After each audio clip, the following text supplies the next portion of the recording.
Pernahkah kalian mendengar tentang pesugihan yang tidak membutuhkan tumbal nyawa secara langsung, tidak memerlukan darah, tidak perlu ritual besar, bahkan tanpa harus pergi ke tempat angker di tengah malam? Hanya satu syarat yang diminta, tubuhmu sendiri. Ya, tubuhmu adalah maharnya, dan dari situlah awal bencana itu dimulai. Selamat datang di Lorong Gaib, sebuah tempat di mana suara-suara dari dunia tak kasat mata mengalir, mengungkap sisi kelam kehidupan manusia yang rela menukar harga, diri dan jiwa demi kekayaan sesaat. Dan malam ini, kisah yang akan kalian dengar bukan sekadar mitos. Ini adalah tragedi nyata, tentang perjanjian gelap, nafsu yang dikorbankan, dan jiwa-jiwa yang terjerat dalam lingkaran iblis. Namanya Lestari, perempuan muda berwajah cantik dan bertubuh menggoda. Ia dulu hanya penjaga warung kopi kecil di pinggir jalan desa. Tapi dalam waktu singkat, ia berubah drastis. Pakaiannya mewah, perhiasannya berkilau, rumahnya bertingkat 2. Semua warga terheran-heran. Dari mana datangnya harta sebanyak itu? Desas-desus mulai beredar. Katanya, setiap malam Jumat Kliwon, Lestari selalu pergi diam-diam ke sebuah villa kosong di ujung hutan. Ada yang mengaku mendengar suara tawa laki-laki dari dalam, padahal villa itu sudah lama tak berpenghuni. Ada juga yang melihat tubuh Lestari berjalan sendiri keluar villa, dengan wajah pucat dan kaki tak menyentuh tanah. Ternyata, Lestari telah melakukan perjanjian pesugihan, bukan dengan darah, bukan dengan tumbal orang lain, tapi dengan menyerahkan tubuhnya, Sekarayut, pada sosok makhluk gaib yang haus nafsu dan tenaga kehidupan. Setiap kali hubungan itu terjadi, hartanya bertambah, tapi jiwanya perlahan terkikis. Tubuhnya lemah, wajahnya cekung, suaranya berubah, dan matanya kosong. Namun perjanjian itu tak semudah dihentikan. Begitu tubuhnya tak sanggup lagi melayani sang makhluk maca Gontinia, adalah nyawa, dan yang lebih mengerikan, makhluk itu mulai mencari penerus. Wanita lain, gadis desa, siapapun yang bisa menggantikan posisi Lestari dalam ritual birahi. Iblis itu, inilah petaka pesugihan hubungan badan, sebuah kisah yang menampar nalar, tapi nyata dalam lorong-lorong gelap perjanjian haram. Di balik harta dan kemewahan, tersembunyi jeritan pilu, tubuh yang dipaksa, dan jiwa yang direnggut dari cahaya kehidupan. Kisah ini bukan untuk ditiru, tapi sebagai peringatan bahwa tidak ada kekayaan yang datang tanpa harga, dan ketika harga yang dibayar adalah tubuh dan kehormatan, maka yang datang bukan berkah, melainkan kutukan. Selamat datang di Lorong Gaib, tempat di mana setiap bisikan adalah peringatan, dan setiap cerita menyimpan kengerian yang tak bisa ditebak akhirnya. Namanya Lestari, tidak ada yang istimewa darinya. Dulu, ia hanyalah gadis biasa, lahir dan besar di sebuah desa kecil yang nyaris tak dikenal peta. Rumahnya sederhana, berdinding papan yang sudah mulai dimakan usia, gentengnya bocor di beberapa sudut, dan setiap musim hujan datang, ember dan baskom jadi teman tidur keluarga mereka. Lestari tinggal bersama ibunya yang sudah tua dan adik bungsunya yang masih sekolah. Ayahnya sudah lama meninggal karena kecelakaan kerja saat menjadi buruh bangunan di kota. Sejak itu, Lestarilah yang menggantikan peran sebagai tulang punggung. Ia tak sempat melanjutkan sekolah setelah lulus SMP. Pagi hingga sore, ia menjaga warung kopi kecil di depan rumah. Malamnya, kadang ikut membantu tetangga membuat keripik singkong atau membersihkan kios pasar. Wajahnya ayu, tubuhnya menarik, dan itulah yang sering jadi bahan gunjingan warga. Banyak lelaki hidung belang yang pura-pura mampir ngopi hanya untuk memandangi tubuh Lestari dari balik baju lusuhnya. Tapi Lestari bukan gadis murahan. Ia tahu batas, ia tahu harga dirinya. Ia tahu kalau kemiskinan bukan alasan untuk menjual kehormatan. Setidaknya, itulah yang orang-orang tahu tentangnya dulu. Namun, semuanya berubah cepat, terlalu cepat, dan terlalu mencolok untuk dianggap wajar.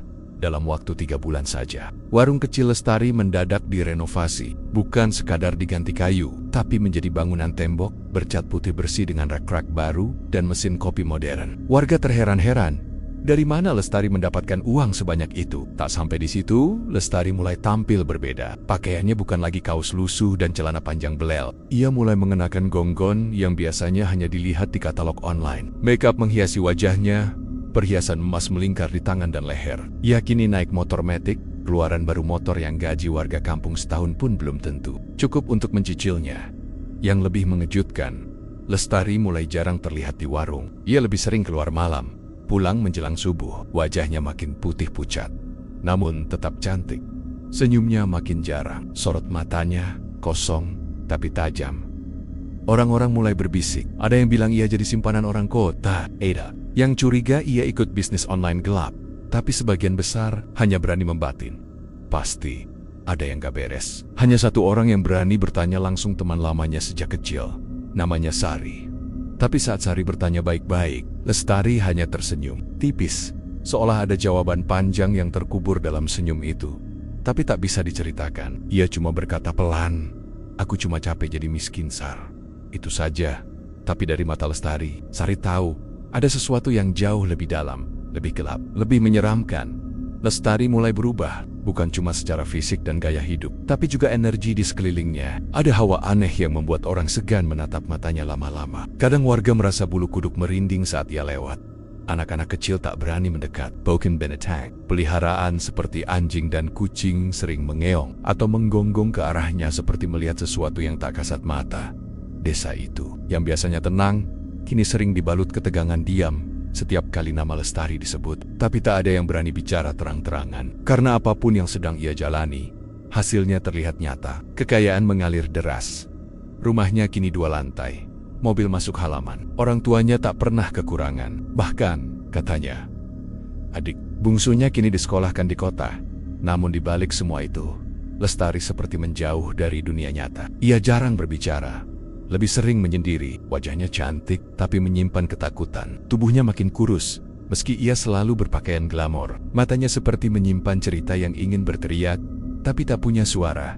Suatu malam, seorang warga Pakraji yang rumahnya tak jauh dari tempat tinggal Lestari mengaku melihat hal ganjil. Katanya, sekitar pukul 2 dini hari, ia terbangun karena suara pintu berderit. Saat mengintip dari jendela, ia melihat Lestari keluar dari rumahnya. Bukan lewat pintu depan, tapi dari jendela kamar yang terbuka sendiri. Langkahnya lambat, tapi tidak menyentuh tanah. Ia berjalan seperti melayang menuju arah hutan belakang desa. Dan yang paling menyeramkan, di belakangnya, bayangan hitam besar mengikuti, tapi tak bersuara, tak berbentuk jelas seperti asap hitam tebal yang hidup keesokan harinya. Lestari tetap muncul seperti biasa, dengan pakaian rapi dan wajah tanpa ekspresi, seolah tidak terjadi apa-apa. Tapi Pak Raji bersumpah, itu bukan mimpi. Ia bahkan ketakutan sampai seminggu penuh. Sejak saat itu, desas-desus tentang Lestari makin menjadi. Ada yang bilang ia pesugihan, ada yang bilang ia ikut perjanjian, ada juga yang bilang ia hanya jadi korban perempuan yang terpaksa memilih jalan gelap karena desakan hidup. Tapi satu hal yang semua orang sepakati, Lestari bukan lagi Lestari yang dulu. Kekayaan memang datang, tapi ketenangan menghilang. Kehidupan mewah memang terlihat, tapi di balik tirai emas itu, ada tubuh yang makin lemah, ada jiwa yang terseret perlahan ke dunia yang tak bisa dijelaskan. Inilah kisah seorang gadis biasa yang mencoba keluar dari kemiskinan, dan justru terjebak dalam lorong paling gelap kehidupan, sebuah lorong yang penuh janji, tapi tak pernah memberi jalan pulang. Pelan-pelan, desa itu mulai kehilangan ketenangannya, bukan karena ada maling, bukan pula karena huru-hara, tapi karena satu nama yang semakin sering dibicarakan dengan suara pelan, penuh bisik-bisik dan ketakutan tersembunyi. Lestari awalnya cuma rasa heran biasa. Orang-orang mempertanyakan dari mana asal uang yang mengalir deras ke kehidupannya. Warung kecil yang dulunya reot kini sudah seperti kafe kota. Rumahnya bertingkat 2, berdinding keramik, lengkap dengan pagar besi dan lampu-lampu temoram yang menyala setiap malam. Belum lagi motor matic keluaran terbaru, handphone mahal, dan gaya hidup yang jauh dari sederhana. Warga mencoba berbaik sangka. Mungkin Lestari dapat warisan. Mungkin ada saudara kaya di kota yang menyantuninya. Tapi sangka baik itu tak bertahan lama, karena keanehan demi keanehan mulai muncul. Bukan cuma soal harta, tapi soal aura tentang rasa tidak wajar yang tidak bisa dijelaskan dengan logika. Pak Lurah pernah bilang dalam rapat kecil, "Saya bukan mau suudzon, tapi apa yang terjadi sama Lestari itu bukan sekadar rejeki. Ada yang ganjil, dan saya takut ini berdampak ke warga lain." Dan memang benar. Kejanggalan itu makin lama makin terasa. Beberapa warga yang rumahnya berdekatan dengan rumah Lestari mulai mengalami gangguan. Yang tinggal di belakang rumahnya mengaku sering mendengar suara tawa wanita di tengah malam. Tawanya pelan, menggema, dan tidak seperti suara manusia. Terkadang terdengar seperti menangis, lalu berubah menjadi tawa, lalu diam. Tapi saat dicek, Lestari hanya duduk sendirian di teras rumahnya. Matanya kosong menatap langit, dan mulutnya tidak bergerak. Pak Sarto, tetangga di sebelah kanan, suatu malam melihat sosok bayangan tinggi besar berdiri di halaman rumah Lestari. Sosok itu berdiri diam, tidak bergerak, tapi matanya merah menyala. Saat Pak Sarto membaca doa dalam hati, bayangan itu menghilang begitu saja seolah larut dalam udara malam. Anak-anak kecil pun mulai takut lewat depan rumah Lestari. Kucing peliharaan warga sering mati mendadak, dan pohon jambu yang dulunya rimbun di samping rumah itu tiba-tiba kering seperti terbakar dari dalam. Padahal tidak pernah ada api, tidak pernah ada angin. Daunnya hitam, batangnya menghitam, dan seluruh buahnya membusuk bersamaan. Tapi yang paling mengerikan bukanlah suara, bukan juga bayangan, melainkan aura dingin dan tekanan gaib yang tak terlihat. Orang-orang bilang, setiap kali Lestari lewat, angin mendadak berhenti. Burung-burung diam, bahkan suara jangkrik seperti menghilang, dan yang tersisa hanyalah keheningan yang menyesakkan dada. Desas-desus mulai menjalar cepat. Ada yang Lestari melakukan pesugihan lewat hubungan badan, bahwa setiap malam Jumat Kliwon, ia pergi ke sebuah villa tua di pinggiran hutan, dan menyerahkan dirinya kepada makhluk gaib. Sebagai mahar, sebagai imbalannya, ia mendapat emas, uang, dan segala kemewahan. Konon, villa itu dulunya milik seorang dukun kaya raya yang hilang secara misterius. Villa itu sudah lama kosong, tapi warga sering melihat cahaya samar dari jendela lantai atas. Dan sejak Lestari sering ke sana, villa itu kembali hidup, tidak dalam arti yang menyenangkan, tapi hidup dalam arti mengerikan. Seperti ada sesuatu yang menempatinya, sesuatu yang tidak bisa dijelaskan manusia. Sari, satu-satunya teman dekat Lestari, mengaku pernah menerima pesan aneh lewat WhatsApp tengah malam. Nomornya milik Lestari, tapi isinya bukan seperti pesan biasa, hanya foto, gelap, samar, seperti bayangan ranjang, kain putih, dan sesosok tubuh yang sedang membungkuk di atas wanita. Wajah wanita itu mirip Lestari, tapi matanya hitam, mulutnya terbuka lebar, dan ada darah yang mengalir dari hidung.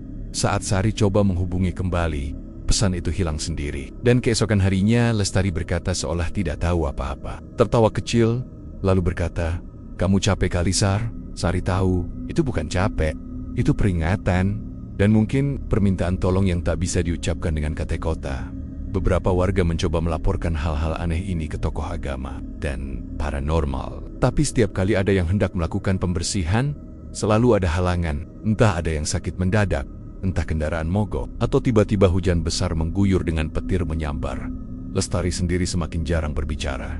Jika bicara pun, nadanya pelan, seperti suara orang yang sedang berjalan dalam tidur. Kadang ia berbicara pada dinding, kadang tertawa sendiri, kadang diam di teras sampai pagi. Warga mulai takut, tapi tidak ada yang berani bertindak. Karena setiap orang yang mencoba ikut campur, selalu mengalami mimpi buruk. Mimpi tentang tubuh Lestari yang tergolek tak bernyawa di kasur batu, dengan tubuh ditutupi kain putih yang berlumuran darah. Di sampingnya berdiri sesosok bayangan besar, tertawa, dan menunjuk ke arah si pemimpi. Seolah berkata, "Sekarang giliranmu." Desa itu berubah, tak lagi seperti dulu. Bukan karena suara, tapi karena diam yang mencekam. Dan di tengah keheningan itu, nama Lestari selalu dibisikkan dengan takut-takut, karena mereka tahu sesuatu sedang memperhatikan. Dan mungkin Mendek, namanya Sari, sahabat Lestari sejak mereka duduk di bangku SD. Mereka tumbuh bersama, main ke sungai bareng, ngaji bareng, bahkan dulu pernah soma-soma jualan gorengan keliling desa saat Ramadan. Sari tahu betul seperti apa Lestari. Periang, keras kepala, tapi punya hati yang lembut dan penuh perhatian. Lestari adalah tipe perempuan yang tak akan menyerah meski hidup menekannya dari segala arah. Tapi Lestari yang dulu seolah telah mati perlahan. Sari menyadari perubahan itu bukan sekadar Lestari jadi kaya, tapi lebih dari itu ada yang hilang dari dirinya. Dan itu bukan soal gaya hidup, tapi jiwa. Semuanya dimulai sekitar 3 bulan. Setelah Lestari merenovasi rumah, mereka sempat jarang bertemu. Sari maklum, mungkin Lestari sedang sibuk, tapi saat mereka akhirnya bertemu lagi di warung kopi, tempat mereka dulu menghabiskan waktu berjam-jam, Sari langsung merasa ada yang tidak beres. Lestari duduk diam, tidak banyak bicara, hanya senyum tipis, seperti orang yang sedang menahan sesuatu yang berat. Biasanya, ia akan langsung bercerita soal cowok brengsek, pelanggan iseng, atau mimpi-mimpinya buka usaha besar. Tapi hari itu, Lestari hanya menatap kosong ke arah gelas kopinya. Sari mencoba membuka obrolan. "Apa kabar, Tar? Sibuk banget sekarang?" Lestari menjawab pelan, nyaris berbisik. "Aku hidup, Sar." Jawaban yang terdengar biasa, tapi cara ia mengatakannya dingin, seperti tanpa rasa. Sari menggenggam tangannya. Dingin, seperti tangan orang yang lama tak bersentuhan dengan matahari. Sejak pertemuan itu, Sari mulai memperhatikan lebih dalam Ia sadar, Lestari tak hanya berubah dari luar, tapi juga dari dalam. Ia sering melihat Lestari bicara sendiri saat sedang berdiri di depan cermin warung. Kadang suaranya pelan, tapi kadang keras, seperti marah, seperti sedang berbicara pada seseorang yang tak terlihat. Pernah suatu malam, Sari bermalam di rumah Lestari. Dulu itu hal biasa, tapi malam itu sangat berbeda. Saat semua orang sudah tidur, Sari terbangun karena mendengar suara erangan dari kamar sebelah. Awalnya ia kira Lestari sedang menonton sesuatu. Tapi saat ia intip dari celah pintu, ia melihat sesuatu yang membuat tubuhnya membeku. Lestari berbaring di tempat tidur. Tubuhnya menggeliat pelan seperti orang kesakitan. Tapi yang membuat bulu kuduk Sari berdiri adalah bayangan hitam besar yang berada di atas tubuh Lestari, bergerak seperti sedang memaksanya dalam keheningan. Wajah Lestari pucat, matanya setengah terbuka, dan dari hidungnya mengalir darah tipis. Sari ingin berteriak, tapi mulutnya terkunci, tangannya gemetar, kekina. Lemas, baru saat azan subuh berkumandang, semuanya lenyap. Lestari tertidur seperti biasa, seolah tidak terjadi apa-apa. Paginya, saat Sari mencoba bertanya, Lestari hanya berkata, "Kalau kamu sayang aku, Sar, jangan pernah tanya apa yang aku alami. Jangan pernah doakan aku cepat sembuh, karena ini bukan penyakit, ini perjanjian." Dan dari situlah, semua menjadi lebih jelas dan lebih menakutkan. Lestari akhirnya membuka sebagian dari rahasia gelapnya. Dengan suara pelan dan mata berkaca-kaca, ia berkata bahwa sejak kecil ia sudah merasa dihantui kemiskinan. Ia pernah punya mimpi besar, tapi mimpi itu selalu dipatahkan oleh kenyataan. Ia lelah, ia muak, ia benci melihat ibunya menangis karena tak bisa bayar listrik. Ia marah saat adiknya harus putus sekolah hanya karena tidak ada ongkos. Lalu, datanglah seseorang, bukan manusia, tapi ia menyamar sebagai pria tampan dalam mimpi Lestari. Lelaki itu menjanjikan kekayaan, kemewahan, dan kemudahan hidup. Tapi dengan satu syarat, Lestari harus menyerahkan tubuhnya. Bukan hanya sekali, tapi secara berkala. Bukan ke manusia, tapi ke dia yang bukan dari dunia ini, katanya dengan suara bergetar. Sari tak tahu harus menjawab apa. Tapi Lestari melanjutkan, "Setiap kali aku bersama dia, paginya uang muncul di bawah bantal, atau perhiasan muncul di meja, atau pelanggan datang membawa uang puluhan juta untuk beli barang-barangku. Tapi tubuhku makin rusak. Aku mudah sakit, mudah lemas, nafasku berat." Lestari sempat mencoba berhenti, tapi malam itu ia disiksa dalam mimpinya. Tubuhnya terasa dibakar. Ia tak bisa bergerak, dan saat bangun, ada luka merah di pahanya, panas dan berdarah. "Aku gak bisa keluar, Sar. Aku bukan manusia utuh lagi. Setengah jiwaku udah jadi milik dia," ucapnya lirih. Sejak itu, Sari tahu, Lestari tak butuh nasihat. Ia butuh diselamatkan. Tapi bagaimana caranya? Kalau jalan kembali sudah tertutup. Beberapa malam setelah pengakuan itu, Sari mencoba memanggil ustadz untuk membacakan doa-doa di dekat rumah Lestari. Namun malam itu juga, Sari mengalami mimpi buruk. Ia melihat dirinya berada di ruangan gelap, duduk di hadapan sosok wanita, berambut panjang, matanya putih, dan tubuhnya telanjang penuh luka. Sosok itu berkata, "Kalau kau ganggu perjanjianku, kau yang akan menggantikannya." Sari terbangun dengan keringat dingin. Dan sejak itu, ia tak pernah lagi mencoba ikut campur. Ia hanya bisa mendoakan dari jauh, karena mendekat hanya akan menyeretnya masuk ke dalam lubang yang sama. Lubang gelap tempat Lestari telah terperangkap. Dalam perjanjian yang tidak bisa dibatalkan. Dalam hubungan yang bukan lagi soal cinta atau birahi, tapi tentang kekuasaan dan penyerahan jiwa. Dan dari saat itu, perubahan Lestari semakin tak bisa dihentikan. Ia bukan lagi sahabat yang dulu. Ia hanya tubuh yang sedang dipinjam sesuatu untuk tujuan yang lebih jahat dari sekadar uang. Mereka bilang jalan menuju kekayaan itu ada banyak, tapi sebagian manusia memilih jalan paling cepat, paling mudah, meski jalan itu gelap, kotor, dan berujung pada kehancuran. Dan Lestari telah memilih satu di antaranya. Pesugihan hubungan badan bukan istilah yang asing, tapi juga bukan hal yang berani disebutkan secara terang-terangan. Ini bukan seperti pesugihan babi ngepet. Bukan pula jual tumbal anak atau keluarga. Ini lebih sunyi, lebih personal, tapi juga lebih menjijikkan dan menyakitkan. Apa yang Lestari jalani adalah bentuk tertua dari perjanjian antara manusia dan makhluk gaib.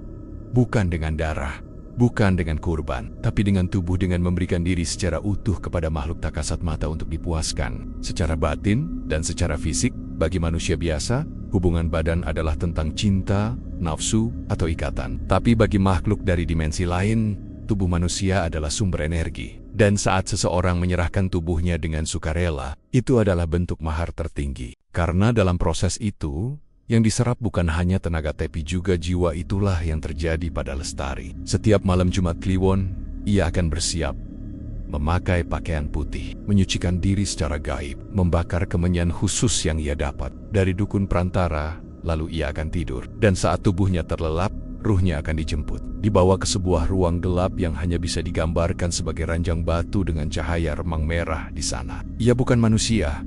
Ia adalah milik makhluk itu, makhluk yang tak bisa dilihat jelas wujudnya, tapi bisa dirasakan seluruh keberadaannya. Dingin, berbau busuk dan berat seperti kabut hitam yang menindih dada.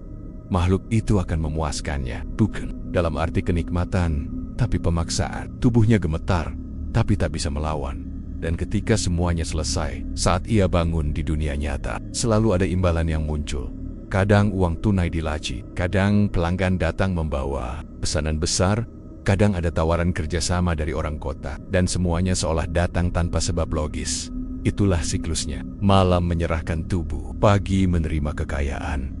Tapi makin lama, imbalannya makin besar, dan pengorbanannya makin dalam. Hubungan itu tak lagi hanya dalam mimpi. Kadang tubuh Lestari akan bergerak sendiri saat malam. Tangannya mencakar dinding, kakinya menendang kosong, mulutnya mengerang seperti sedang dipaksa. Dan suara laki-laki asing terdengar samar. Di dalam kamarnya, meski pintu tertutup dan rumah sepi, Lestari tahu dirinya bukan lagi utuh. Makhluk itu mulai meninggalkan bekas. Di lehernya ada tanda merah seperti gigitan, di pahanya lebam-lebam tak wajar, dan di dada kirinya ada simbol aneh seperti dibakar perlahan, mirip tulisan kuno yang tak pernah hilang meski digosok atau disiram air. Ia pernah mencoba bertanya kepada dukun yang menghubungkannya dengan entitas itu, tapi sang dukun hanya tersenyum. "Dan kamu sudah tanda tangan, Duk. Tubuhmu bukan sepenuhnya milikmu lagi.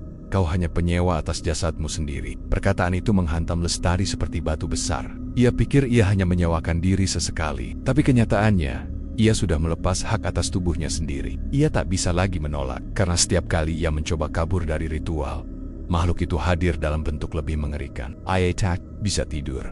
Suara-suara datang menghantui. Bayangan hitam muncul di kaca jendela. Dan puncaknya, tubuhnya kerasukan di tengah warung. Saat siang hari, di hadapan pelanggan, ia menjerit seperti bukan manusia. Suaranya berat, matanya terbalik. Ia mencakar lantai dan berteriak, "Kembali! Kembalikan milikku!" Warga yang melihatnya ketakutan, tapi anehnya, tak satu pun berani mendekat. Ada semacam energi jahat yang menyelimuti tubuh Lestari, dan begitu ia sadar kembali, ia pingsan dan muntah darah. Itu adalah peringatan.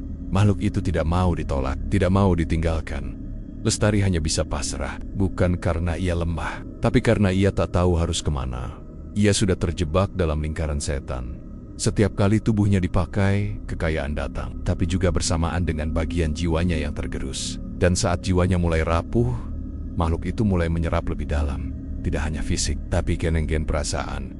Bahkan kemampuannya untuk mencintai, untuk merasa takut, atau untuk menangis. Sari pernah berkata, "Kamu seperti hidup, tapi tak bernyawa." Dan Lestari hanya menjawab, "Karena sebagian besar diriku sudah bukan milik manusia." Inilah harga pesugihan tubuh. Tak ada darah, tak ada tumbal orang lain. Hanya tubuhmu sendiri yang dipakai berkali-kali, sampai kamu tak tahu lagi siapa dirimu sebenarnya. Kekayaan itu memang datang cepat, tapi seiring waktu, kamu tak lagi bisa membedakan mana mimpi dan nyata, mana sentuhan dan luka, mana gairah dan penyiksaan. Dan ketika batas itu hilang, tinggal menunggu waktu sampai jiwamu ikut ditarik masuk ke dalam lorong yang tidak lagi punya pintu keluar. Tubuh manusia bukan hanya daging dan darah. Di dalamnya ada energi, ada roh, ada kesadaran yang saling terikat. Dan bila satu bagian dari tubuh itu terus-menerus dipaksa, dijajah, dan dikuras oleh kekuatan gaib, maka lambat laun semuanya akan rusak, hancur, melebur. Itulah yang terjadi pada Lestari setelah berbulan-bulan terikot dalam pesugihan hubungan badan dengan makhluk gaib. Perlahan tubuhnya menunjukkan tanda-tanda kerusakan yang tak bisa dijelaskan oleh logika medis. Awalnya hanya keluhan ringan, pusing, mual, atau pegal. Tapi lama-lama berubah menjadi penderitaan yang luar biasa. Tubuhnya seperti mesin yang terus dipakai, tapi tidak pernah dirawat. Wajahnya memang masih cantik, tapi matanya cekung, kulitnya pucat kekuningan, dan tubuhnya mulai tampak kurus. Namun yang paling mencolok adalah sorot matanya. Mata Lestari tak lagi seperti mata manusia biasa. Kadang terlalu kosong, kadang terlalu tajam. Seolah ada makhluk lain yang melihat dari balik bola matanya. Sari, teman satu-satunya yang masih sesekali menemuinya, pernah berkata, "Tar, kamu kenapa makin kurus? Kamu sakit?" Lestari hanya tertawa pelan lalu menjawab, "Yang sakit bukan badanku, Sar, tapi jiwaku." Dan dari sanalah semuanya mulai memburuk. Setiap malam Jumat, tubuhnya mengalami kejang-kejang. Kadang ia ditemukan tergeletak di lantai dengan pakaian robek dan tubuh penuh memar, seolah baru saja dipaksa oleh sesuatu yang kasar dan tak terlihat. Suatu malam ibunya mendengar suara jeritan dari kamar Lestari. Ketika ia mencoba masuk, pintu kamar terkunci. Dari balik pintu terdengar suara laki-laki berat, bergema lalu tangisan anak gadisnya. Saat pintu berhasil didobrak, Lestari sudah pingsan. Dan di sekitar tubuhnya ada cairan merah hitam seperti darah basi. Fisiknya benar-benar dihancurkan pelan-pelan. Ia sering mimisan tanpa sebab. Setiap pagi, ia muntah cairan kuning kehijauan. Dokter yang memeriksa hanya bisa geleng kepala. Secara medis, Lestari tampak sehat, tapi tubuhnya menunjukkan gejala seperti orang keracunan energi. Sementara secara psikis, Lestari sudah bukan dirinya lagi. Ia mulai bicara sendiri, kadang tertawa tanpa alasan, lalu tiba-tiba menangis dan menggaruk wajahnya sendiri. Kadang, ia duduk lama di depan cermin, menatap bayangannya sambil berkata pelan, "Kamu bukan aku bukan kamu, tapi kita tinggal di tubuh yang sama." Sari yang mencoba mendampinginya mulai kelelahan secara mental, karena setiap kali ia mencoba menenangkan Lestari, yang muncul adalah sikap aneh. Lestari akan menatap lurus ke arahnya, lalu berkata dengan suara berat seperti laki-laki, "Kau iri? Kau ingin ikut? Tubuhmu juga manis." Itu bukan Lestari, itu bukan suara Lestari. Sari tahu, Lestari mulai kehilangan kendali atas tubuh dan pikirannya. Puncaknya terjadi saat Lestari menghilang selama 2 hari. Warga mencarinya, keluarganya panik, tapi tidak ada satupun yang tahu kemana ia pergi. Lalu, pada hari ketiga, ia ditemukan duduk di teras rumah. Telanjang, kotor, tubuhnya penuh luka cakaran, dan mulutnya berbisik berulang-ulang, "Aku dah disewa, aku udah disewa, aku udah disewa." Setelah kejadian itu, Lestari tak pernah lagi benar-benar sadar. Tubuhnya masih hidup, tapi pikirannya seperti tersesat entah di mana. Kadang ia sadar, kadang tidak. Kadang jiwanya seperti meninggalkan tubuh. Paranormal yang datang memeriksa hanya berkata satu kalimat, separuh jiwanya sudah dikunci di alam mereka. Dan benar saja, sejak saat itu keanehan terus terjadi. Setiap malam, tubuh Lestari bergetar sendiri. Kadang menangis, kadang tertawa, kadang seperti sedang melakukan sesuatu yang takpan. Tapi semua itu dilakukan dalam kondisi setengah sadar, seperti orang kesurupan yang tidak tahu dirinya sedang dikuasai. Dan setelah pagi datang, tubuhnya selalu makin rusak. Bekas-bekas luka, lebam, bahkan darah segar sering ditemukan di spray tempat tidurnya. Tapi yang membuat bulu kuduk siapapun berdiri adalah tulisan-tulisan gaib yang muncul di dinding kamarnya. Huruf-huruf aneh, berwarna hitam pekat, yang tidak bisa dibersihkan, tidak bisa difoto, dan hanya muncul saat malam. Ibunya menangis setiap hari. Sari berhenti datang karena ketakutan, dan warga mulai membatasi diri. Karena Lestari bukan lagi manusia utuh. Ia menjadi wadah tempat tinggal sementara bagi sesuatu yang lebih tua, lebih kuat dan lebih rakus dari manusia manapun. Pesugihan yang dulu menjanjikan kekayaan kini menuntut harga mahal. Bukan cuma tubuh, tapi akal, jiwa, identitas. Apa gunanya rumah mewah, uang banyak, perhiasan emas, kalau kamu tak lagi bisa merasakan apapun, tak bisa tertawa, tak bisa menangis, tak bisa bahagia? Lestari kini hidup seperti boneka rusak. Tubuhnya masih ada, tapi jiwanya terserah iverai, dikoyak setiap malam oleh makhluk yang dulu ia beri izin untuk masuk.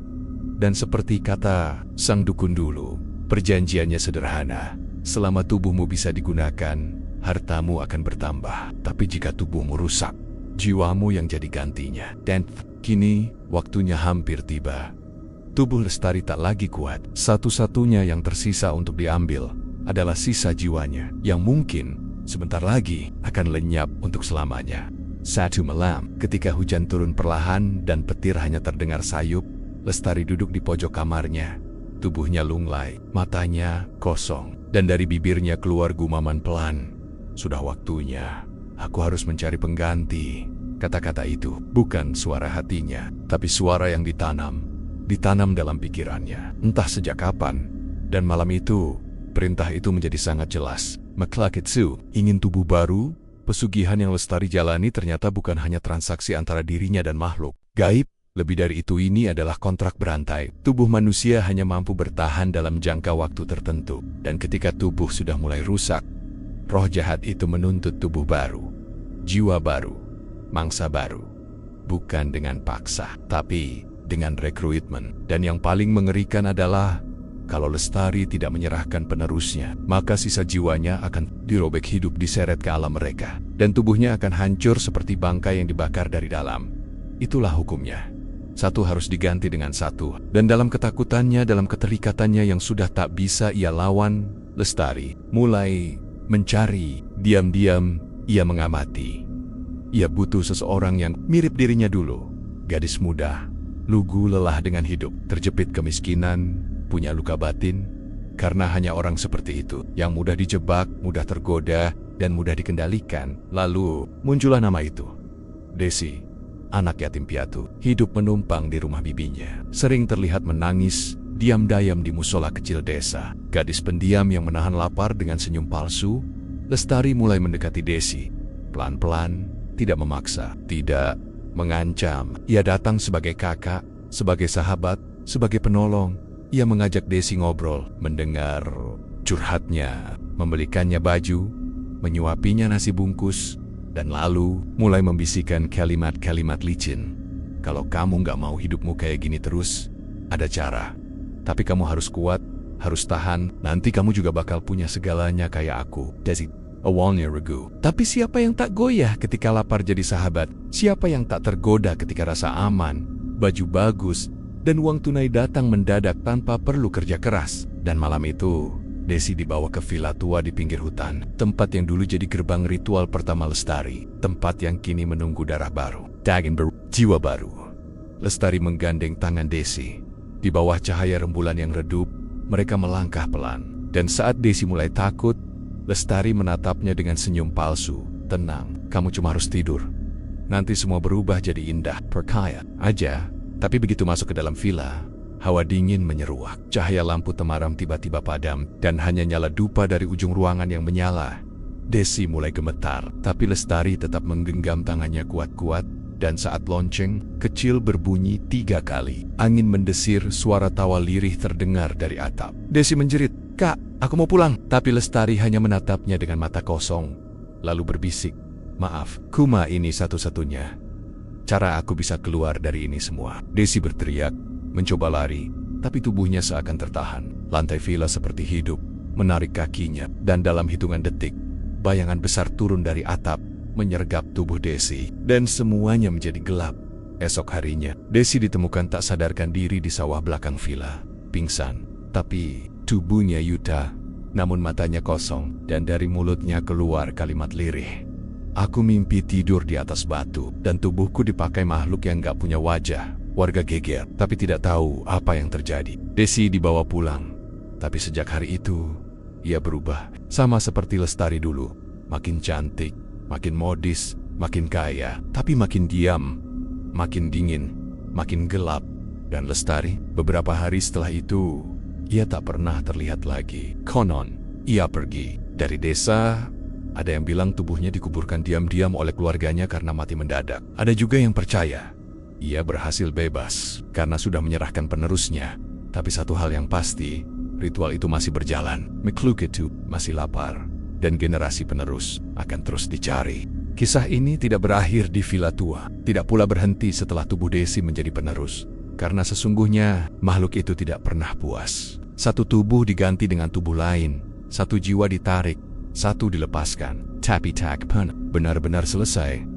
Dan bagi Lestari yang semula mengira ia akan bebas setelah menyerahkan pengganti, akhirnya menyadari bahwa perjanjian semacam ini tidak pernah benar-benar membebaskan siapapun. Setelah malam itu, setelah Desi dibawa ke dalam pusaran gelap dan tubuhnya dijadikan wadah baru, Lestari sempat menghilang dari desa. Warga bilang ia kabur ke kota. Ada yang mengatakan ia dibawa masuk ke rumah sakit jiwa. Tapi sebenarnya Lestari tidak kemana-mana.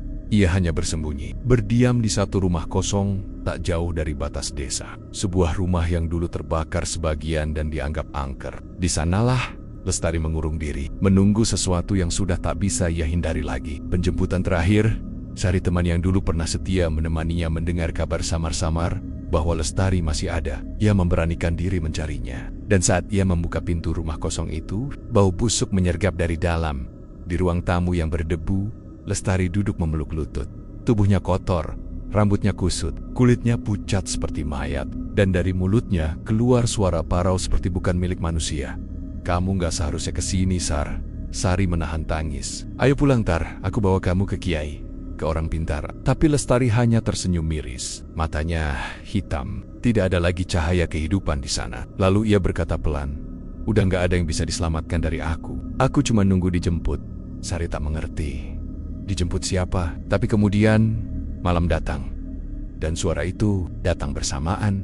Gemuruh halus seperti gigi yang saling bergesek. Bau kemenyan busuk, angin dingin meski semua jendela tertutup. Dan dari kegelapan sudut rumah, muncul sosok bayangan tinggi, kurus, matanya menyala merah. Makhluk itu tidak datang dengan amarah. Ia datang seperti penagih utang yang sabar. Karena waktunya telah tiba. Lestari memejamkan mata. Air mata terakhir mengalir di pipinya. Ia tidak menjerit, tidak memberontak. Ia hanya bergumam, ampuni aku, Bu. Maafkan aku, Ayah. Aku terlalu ingin kaya, sampai lupa bahwa jiwaku bukan milikku sendiri. Lalu, tubuhnya menggigil hebat. Lehernya menegang. Mulutnya terbuka lebar dan dari sana keluar asap tipis hitam. Asap itu melayang, lalu disedot ke dalam tubuh bayangan itu. Dan seketika Lestari terjatuh, tak bergerak, tak bernyawa. Sari menjerit. Ia berlari mendekat, memeluk tubuh sahabatnya yang kini dingin seperti es. Tapi matanya tetap terbuka, menatap kosong ke langit-langit rumah, seolah menyaksikan sisa jiwanya dirobek dan dibawa ke dimensi lain. Tubuh Lestari ditemukan pagi harinya oleh warga. Polisi datang, tapi tidak ada luka. Tidak ada tanda pembunuhan, hanya tubuh yang lemah, mata yang terbuka, dan sebuah simbol aneh terbakar di dada kirinya. Simbol yang tak dikenali siapapun, bahkan oleh paranormal yang datang melihatnya. Ibunya menangis histeris, tapi saat jenazah hendak dimandikan, tubuh Lestari tiba-tiba berat. Sangat berat. 4 orang pria tak mampu mengangkatnya. Dan mereka mencoba membacakan doa. Lampu padam, air keruh, dan suara erangan terdengar dari bawah lantai. Paranormal yang datang hanya berkata, ini bukan jenazah biasa. Ini adalah tubuh yang sudah kosong, tapi belum tenang. Karena jiwanya tidak dikembalikan ke asal. Jenazah Lestari akhirnya dimakamkan secara tertutup, cepat, dan tanpa ritual berlebih. Tapi sejak itu, banyak warga yang mengalami gangguan. Mimpi. Dalam mimpi mereka, Lestari berdiri di tengah jalan desa. Matanya menangis, tubuhnya telanjang, dan ia berkata lirih, jangan ikuti aku, jangan pilih jalan ini. Aku masih ada di sini. Sejak kematiannya, setiap malam Jumat Kliwon, selalu ada suara perempuan menangis di dekat villa. Tua itu kadang terdengar dari arah sawah, kadang dari musola, kadang dari balik cermin di kamar anak-anak muda desa. Dan mereka yang pernah mendengar suaranya selalu bangun dengan leher kaku dan bekas biru di tubuhnya. Bekas sentuhan dari dunia lain. Cerita Lestari memang sudah berakhir, tapi perjanjiannya belum, karena pesugihan itu tidak mengenal akhir. Selama masih ada manusia yang ingin kaya secara instan, selama masih ada luka batin yang haus pengakuan, dan selama masih ada tubuh yang rela diserahkan demi dunia, itu akan terus menunggu. Dan kisah seperti Lestari bukan satu-satunya. Beberapa hari setelah kematian tragis Lestari, seorang pria tua datang ke desa.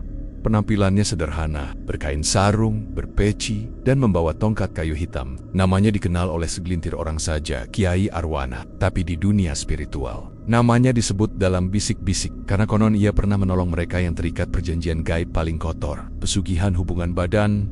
Kiai Arwana datang bukan karena diundang. Ia datang karena dipanggil bukan oleh manusia, tapi oleh tanda-tanda gaib yang muncul dalam mimpinya. Dan ketika ia menginjakan kaki di depan rumah keluarga Lestari, ia berkata singkat, saya tidak datang untuk mengusir, saya datang untuk membaca sisa kontraknya. Dan saya peringatkan, kalian semua harus siap mendengar yang tidak ingin kalian tahu. Warga desa berkumpul, termasuk keluarga Lestari, dan Sari teman yang dulu pernah mencoba menyelamatkan sahabatnya. Itu di ruang tengah rumah yang kini dingin dan suram. Kiai Arwana mengeluarkan selembar kain hitam yang ia bentangkan di lantai. Ia menabur garam kasar, bunga kering dan membakar dupa kecil dari kotak kayu tua. Matanya terpejam. Mulutnya komat kamit membaca sesuatu dalam bahasa yang terdengar seperti campuran Arab dan Jawa kuno. Lalu ia membuka mata, menatap semua yang hadir. Dan kalimat pertamanya membekukan darah siapapun yang mendengarnya. Lestari tidak dijemput. Ia ditarik karena kontraknya sah. Sudah ditandatangani dengan tubuhnya sendiri. Semua diam, hening. Bahkan suara jangkrik malam pun seperti ikut bungkam. Lalu Kiai melanjutkan, yang dia jalani bukan hanya ritual biasa, tapi salah satu bentuk pesugihan tingkat ketiga. Makhluk yang datang padanya bukan jin sembarangan, tapi golongan lintas alam. Makhluk perantara kehendak yang tak terikat pada surga ataupun neraka. Tegusnya satu memberi imbalan sesuai permintaan, sesuai syarat yang disepakati. Dan syarat dari makhluk ini bukan darah, tapi hubungan. Hubungan batin dan hubungan badan. Karena dari sanalah mereka menghisap energi manusia yang paling dalam. Lestari telah menyerahkan tubuhnya secara sukarela. Dan itu adalah bentuk tanda tangan kontrak paling sah dalam dunia gaib. Warga mulai bergumam. Ada yang tak percaya, ada yang ketakutan. Tapi Kiai Arwana tak berhenti. Ia menyebutkan bahwa dalam kasus pesugihan semacam ini, selalu ada 3 tahap utama kontrak: penerimaan, makhluk datang dalam mimpi, menawarkan bantuan. Jika manusia mengiyakan dengan niat sadar, maka kontokawal dimilih. Pelekatan, saat pertama kali tubuh digunakan oleh makhluk itu dalam mimpi atau sadar, itu dianggap sebagai bentuk tanda tangan. Tubuh manusia disegel sebagai milik bersama. Penagihan, saat energi mulai habis, tubuh rusak, atau manusia ingin mundur, maka makhluk akan datang untuk menagih. Jika tak ada penerus disiapkan, maka jiwalah yang akan diambil sepenuhnya. Lestari menjalani semua tahap itu. Dan yang paling mengerikan adalah bahwa dia tidak sepenuhnya dipaksa. Ia memilih karena luka hidupnya lebih kuat dari rasa takutnya. Kiai kemudian memejamkan mata lagi. Dan suara tangis lirih mulai terdengar dari sudut ruangan. Tangisan perempuan, lemah, terputus-putus, sari gemetar. Itu suara Lestari. Tapi Kiai membuka mata dan berkata, itu bukan Lestari, itu hanyalah gema jiwanya yang masih terperangkap. Karena kontraknya belum dibakar, belum dihentikan, dan itu tidak bisa dilakukan oleh manusia biasa. Lalu Kiai mengeluarkan sebuah benda kecil dari dalam kantongnya, sebuah kain putih yang diikat dengan benang merah. Ia berkata, ini adalah sisa kontraknya, tersimpan di perantara alam. Benda ini muncul di hadapan saya 2 malam lalu, di ambang mimpi. Artinya, ia ingin lepas, tapi tidak bisa sendiri. Kiai membakar kain itu di atas garam dan kemenyan. Asapnya hitam pekat. Suara lolongan terdengar dari luar rumah. Angin berputar, dinding bergetar, dan semua lampu padam. Tapi sesaat kemudian, semuanya tenang kembali. Kiai berkata pelan, sekarang dia sudah bebas, tapi itu tidak membatalkan perjanjiannya. Karena makhluk itu masih hidup, masih mencari, dan penerusnya sudah ada. Sari tahu siapa yang dimaksud Desi.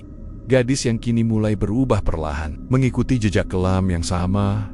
Kiai hanya menatap Sari dalam-dalam. Jika kau masih ingin menyelamatkan satu nyawa, kau harus berani memutus rantai sebelum kontrak baru disempurnakan. Karena jika tidak, giliran Desi yang akan lenyap, dan tubuhnya hanya akan jadi alat untuk memuaskan makhluk itu. Kesaksian itu menutup malam dengan rasa takut yang tak bisa dijelaskan.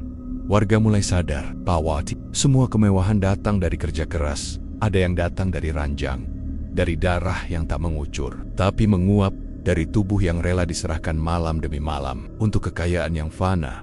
Dan dari malam itu, satu pesan terngiang kuat di benak siapapun yang hadir. Kalau kamu pernah bermimpi jadi kaya tanpa usaha, pastikan mimpimu tidak sedang ditumpangi oleh sesuatu yang datang membawa kontrak yang tak bisa kamu baca, tapi sudah menunggu kamu tanda tangan dengan tubuhmu sendiri. Malam akan selalu datang, dan dalam gelapnya selalu ada bisikan. Bisikan yang menawarkan jalan pintas, menjanjikan kemewahan, popularitas, kekuasaan, atau hidup yang lebih baik. Tapi yang sering tak kita sadari adalah hidup yang lebih baik tidak pernah datang dari cara yang lebih buruk. Lestari adalah potret dari banyak orang yang hidup di bawah tekanan. Anak muda dengan luka yang tak terlihat, perempuan yang dipaksa kuat oleh kemiskinan, tuntutan, dan haus pengakuan. Ia tidak jahat, ia hanya putus asa. Dan dari keputusasaan itulah muncul keberanian yang salah. Keberanian untuk menyentuh sesuatu yang tidak seharusnya disentuh. menyerahkan tubuhnya untuk sesuatu yang tak bisa dipeluk, tapi bisa merenggut seluruh hidupnya. Pesugihan yang ia jalani bukanlah cerita mitos dari zaman dulu, bukan juga kisah karangan yang jauh dari kenyataan. Karena di sekitar kita, di lorong-lorong sunyi kota dan desa, ritual semacam ini masih terus hidup, beroperasi dalam diam, dijalankan oleh mereka yang terlihat biasa saja di siang hari, tapi menyerahkan dirinya di malam hari, dengan tubuh sebagai mahar. Dan untuk apa? Untuk uang, untucked mobile, untuk status sosial semu yang sebenarnya tidak pernah bisa menutupi kehampaan batin. Lestari akhirnya menyadari bahwa tidak ada kekayaan sebesar apapun yang sepadan dengan hilangnya harga diri, bahwa tubuh bukan sekadar daging yang bisa dijual beli, bahwa setiap sentuhan paksa dari makhluk gaib itu bukan sekadar mimpi buruk, tapi penyerahan sedikit demi sedikit martabat dirinya sebagai manusia. Tubuhmu adalah tempat tinggal rohmu, dan saat kamu izinkan sesuatu yang gelap menempatinya, kamu bukan lagi penghuni utama. Kamu hanya numpang di dalam cangkang yang makin hari makin dikikis. Harga diri itu bukan sesuatu yang bisa ditukar, karena sekali kamu tukar, kamu tak akan pernah bisa membelinya kembali. Harga diri bukan seperti barang mewah. Harga diri adalah jiwamu, dan jiwa yang hilang tak bisa diganti. Kisah ini bukan sekadar tentang Lestari. Ini tentang banyak perempuan, banyak lelaki, banyak manusia yang tergoda menjual kehormatan demi kekayaan, yang terpaksa atau merasa tak punya pilihan, yang percaya bahwa kalau tidak begini, aku tak akan bisa hidup. Tapi dari kisah ini kita belajar lebih baik hidup susah dengan utuh daripada kaya tapi dihuni oleh luka yang tak pernah bisa disembuhkan. Kita bisa lapar, kita bisa miskin, kita bisa terpinggirkan, tapi selama harga diri masih kita jaga, kita masih manusia. Lestari telah pergi, tapi pesan dari hidupnya masih tertinggal. Ia menjerit di balik dimensi lain, bukan meminta uangnya kembali, tapi meminta agar tak ada lagi yang mengikuti jejaknya, agar tak ada lagi yang menukar tubuhnya untuk disewa makhluk dari dunia bawah, agar tak ada lagi yang menulis tanda tangan dalam bentuk pasrah di ranjang gaib demi lembaran rupiah. Mungkin kamu yang mendengar ini sedang terlilit utang, sedang dihina karena miskin, sedang kehilangan arah dan berpikir, bagaimana kalau aku coba jalur cepat saja? Tapi sebelum kamu melangkah ke pintu yang kelihatannya mudah, ingat satu hal, jalan yang dipenuhi emas bisa saja berujung ke jurang, sementara jalan yang penuh batu bisa membawamu ke cahaya. Selama kamu tidak kehilangan siapa dirimu, kita semua punya luka, tapi bukan luka yang membuat kita rusak, melainkan pilihan kita saat ingin menyembuhkannya. Dan ketika dunia menawarkan kekayaan sebagai imbalan dari kehormatanmu, jawab dia dengan tegas, aku tidak semurah itu. Lorong gaib menutup kisah ini bukan dengan teriakan, tapi dengan peringatan. Kalau tubuhmu adalah kuil, jangan serahkan pada iblis hanya karena kamu ingin terlihat megah sebentar. Karena ketika semuanya sirna, hanya harga dirimu yang bisa menyelamatkanmu dari kehancuran abadi.